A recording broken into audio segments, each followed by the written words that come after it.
Today's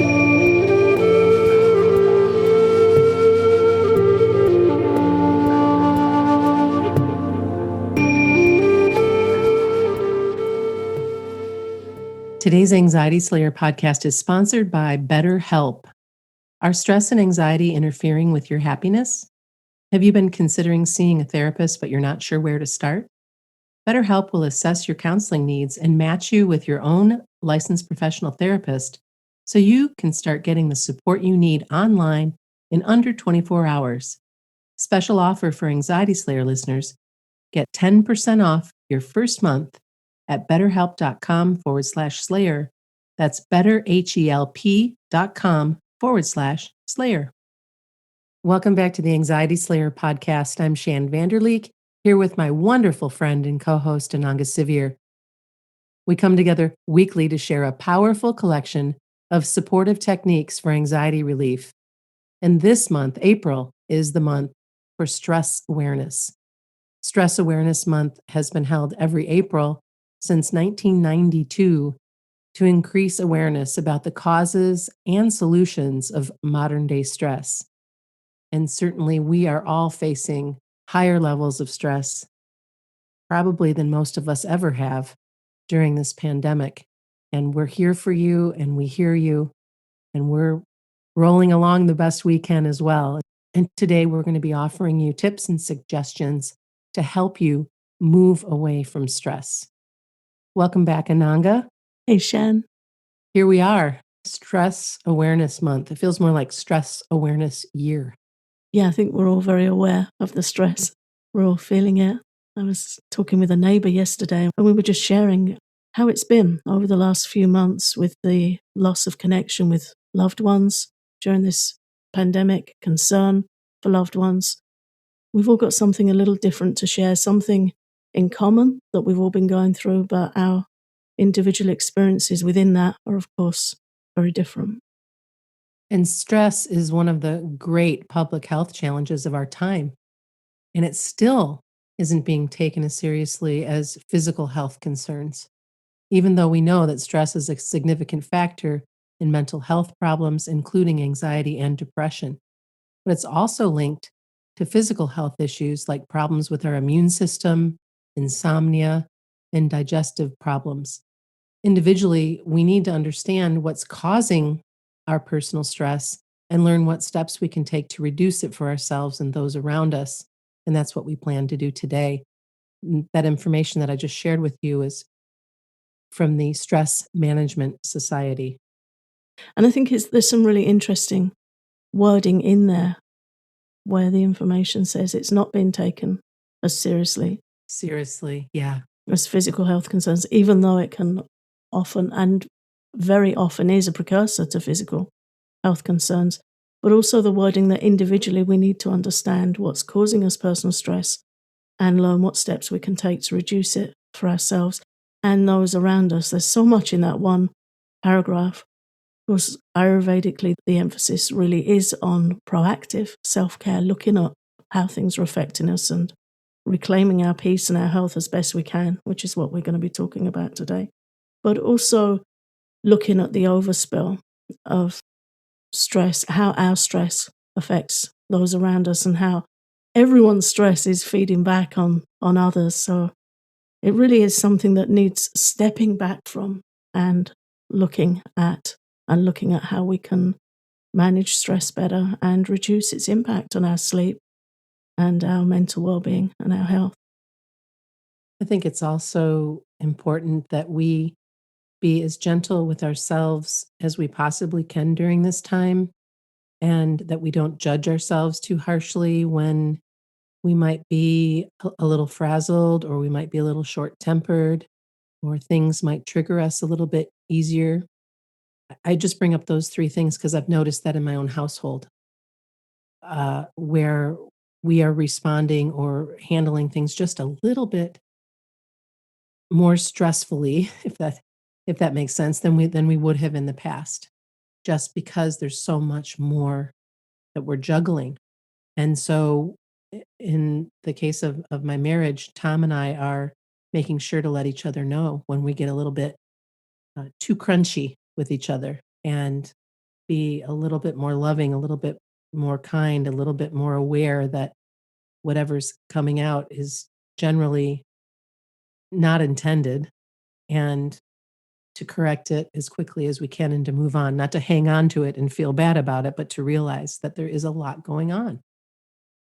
Yeah, and I think that's a beautiful sharing and just makes me think of when we love others and we respect others in our lives, how it's always important to slow down when things get hot, when things get fast with stress coming in.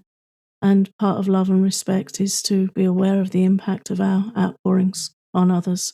And my daughter and I are also very careful to communicate if one of us is feeling a bit wrung out. Growing up, I was very impacted by, and still am, stress of others around me really causes me stress, distress. I'm very hyper aware of it. And so, as a mother, I'm very keen not to pass that on. Mhm.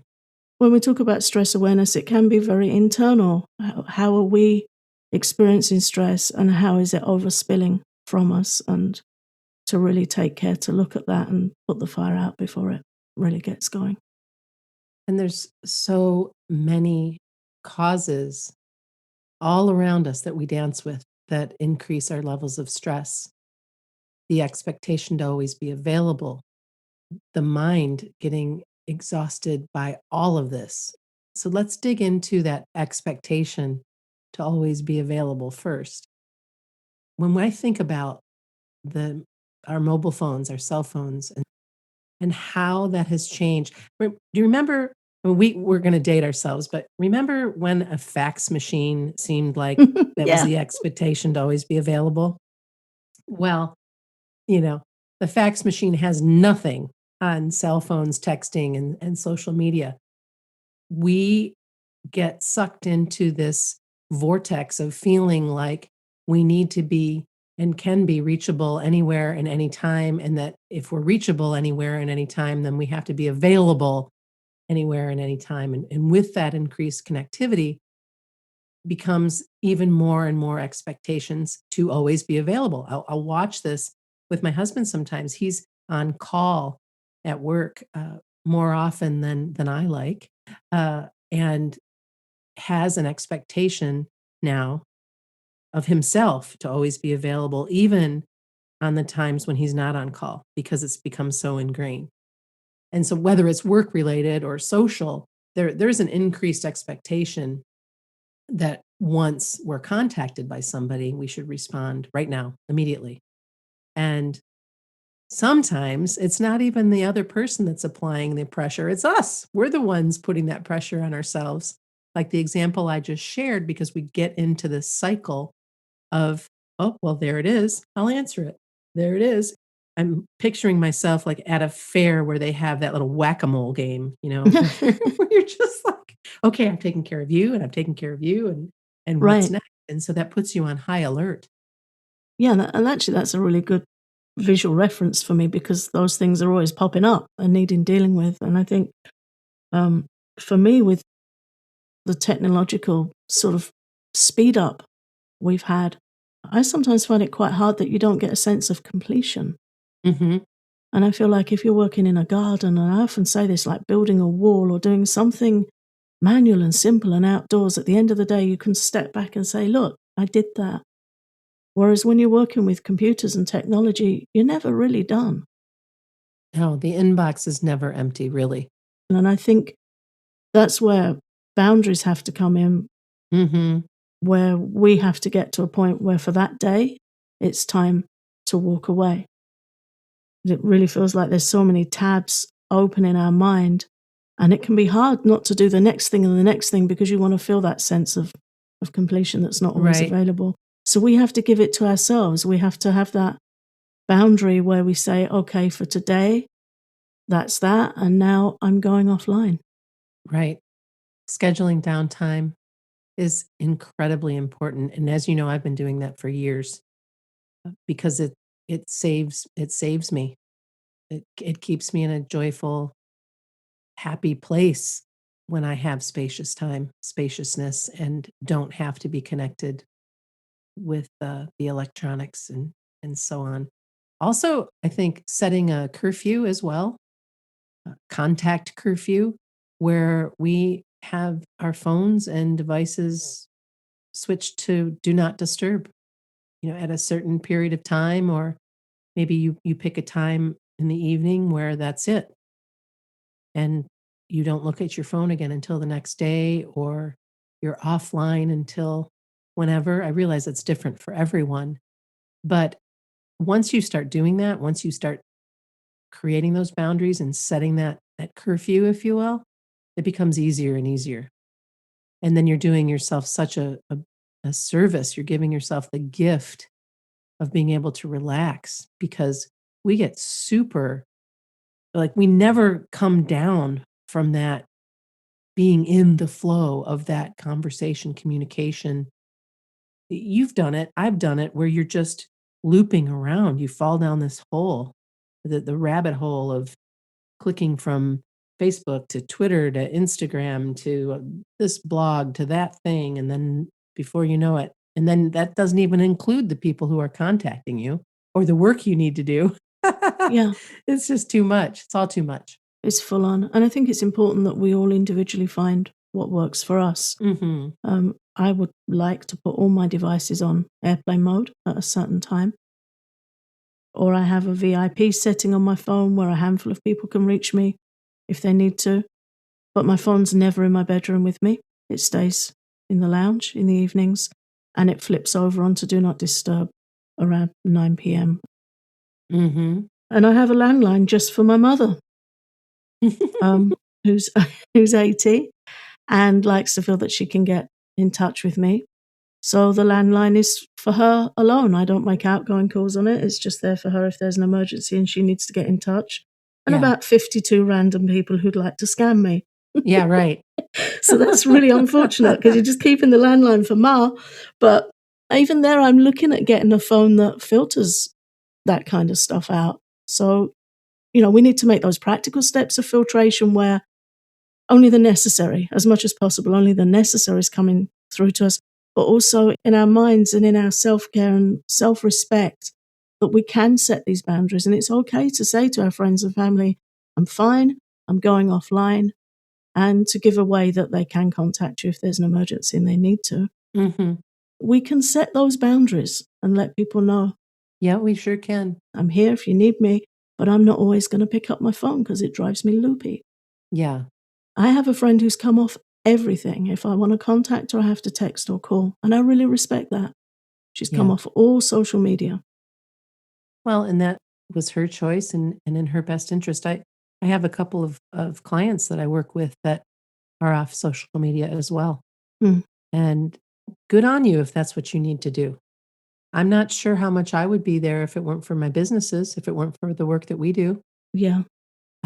And the mind gets so exhausted by stress, and all of these things cause stress. So if we're not doing these things and looking out for ourselves, then we're just going to get pulled into the undertow, which is why breathing breaks are so important. Scheduling breaks to breathe throughout the day, to just stop and right now, join us right now and take a deep breath in through your nose and then exhale. Drop your shoulders, relax your jaw. I mean, doesn't that feel better? Just one breath. And there's a counting breaths practice that's excellent. It's a simple technique that occupies your mind by keeping it focused on counting every time you exhale. So you'll breathe in and exhale for one, and then again for two, and so on and so forth. And this really helps relax and rest your mind and body. Take a few deep breaths, let tension drain away, let it all fall away from your shoulders. And I can feel it right now. If you could see me now, you'd be cracking up because I'm just kind of moving my shoulders and remembering not to have them up by my ears, getting ourselves into that practice of taking a break, breathing steadily, slowly, and quietly. Yeah, we carry so much tension in that, trying to push through, trying to keep going. Mm-hmm. Our shoulders creep up and our hands become more tense, and we get that tension in our jaw. And it's really important to consciously rest the mind. We've talked about this a lot on the podcast, how the rate of our thoughts is directly connected to the rate of our breath.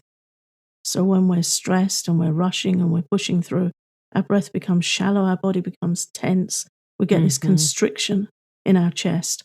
And that feeds back into this stress cycle that's informing us, I'm stressed, I'm tense, and then we're caught in that loop. Right. The second we stop and work with our breath and we take a breathing break, we're activating the relaxation response. We're telling our body, it's okay, I've got this. I'm taking a moment to relax, to drop the tension and take a look at myself and see, am I hydrated? Do I need to stretch out for a few minutes?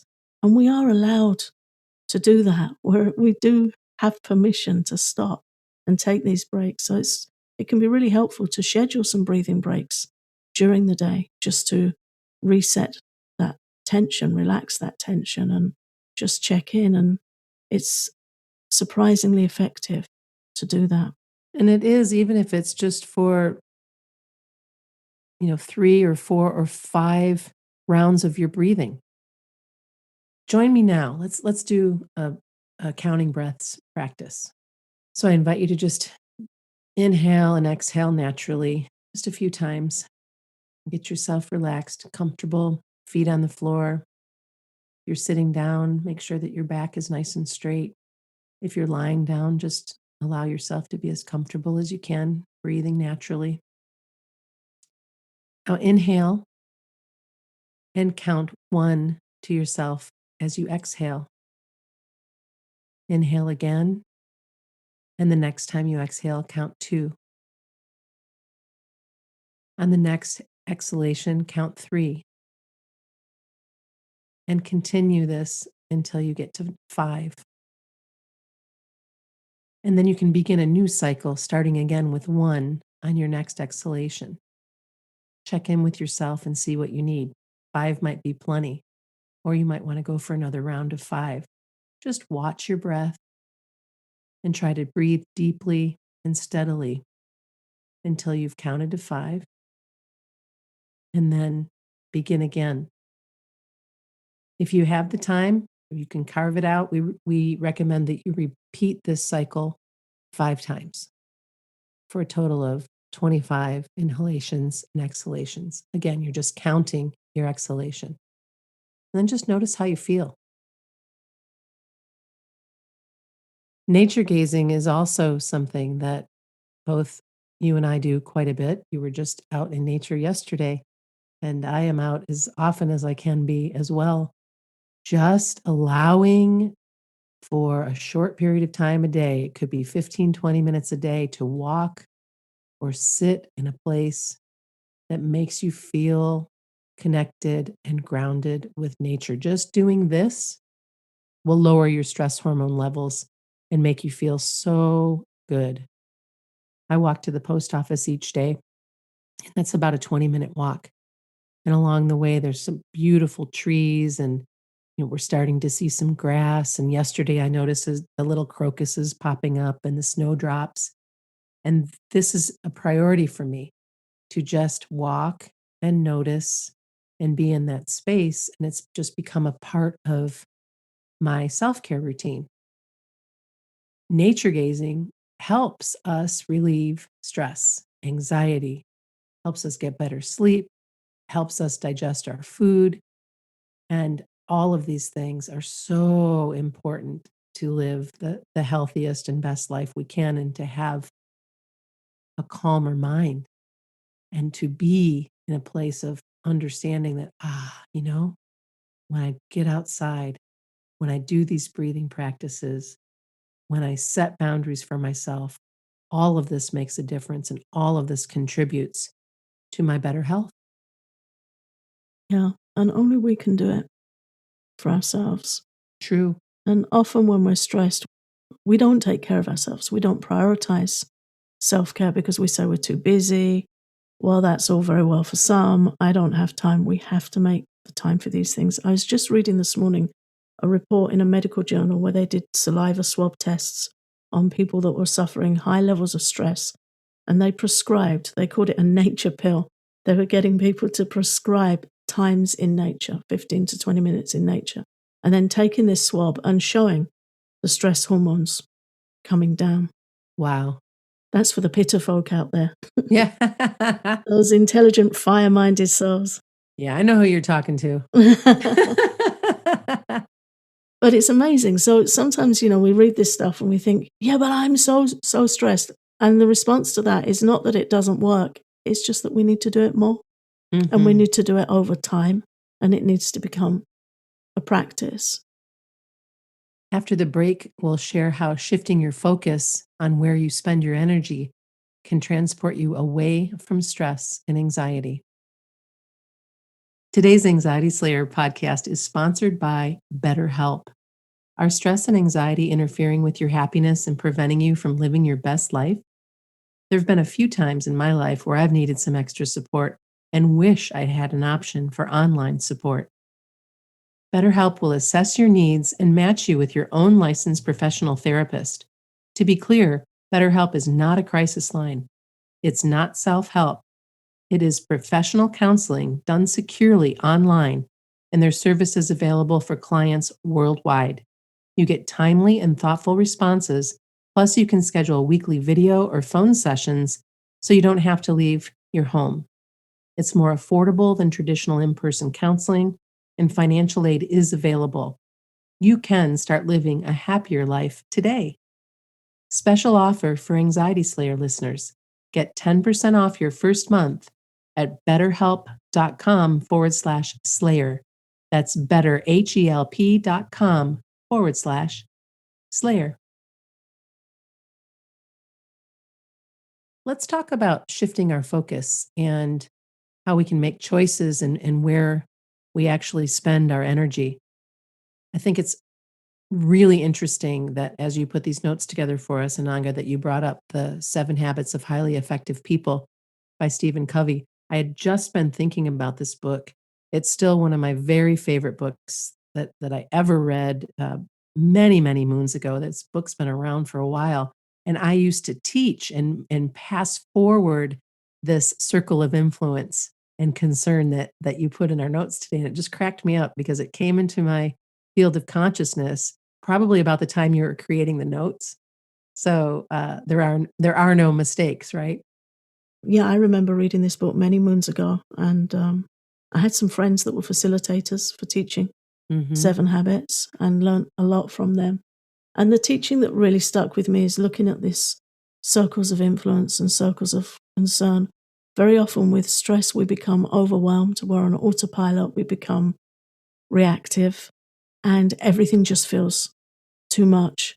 And this teaching from Stephen Covey helps us to sift through and take back some power and find ourselves in a place where we can make choices and we don't just feel a victim of bombardment. He teaches that there are these 2 circles, the circle of influence, which represents the things we can do something about. For example, our lifestyle choices, hydration, diet, attitudes, what time we go to bed, the things that are within our control, the things that we can do something about. And then the circle of concern represents external factors over which we have no control. And so much stress comes to us from these external factors, things like the weather, the news, other people's behavior, the pandemic. These are all things which concern us deeply, but usually we can't do much about them. And that's where the mind gets hooked. The mind gets hooked on all these incoming things, and we get exhausted and overwhelmed and we feel anxious. But this is where we have the opportunity to watch ourselves, observe ourselves, and see, are we perpetuating the external stress, or are we working with our circle of influence? See what we're drawn to watching, reading, chewing over, talking about, have a listen. What's our persistent subject matter that we talk about? And Covey invites us to look at where we are putting our focus on a regular basis and the effect that our focus has on our life. If we're focusing on our circle of concern, that circle becomes bigger and bigger, and we can feel it pushing on our circle of influence, constricting and reducing it.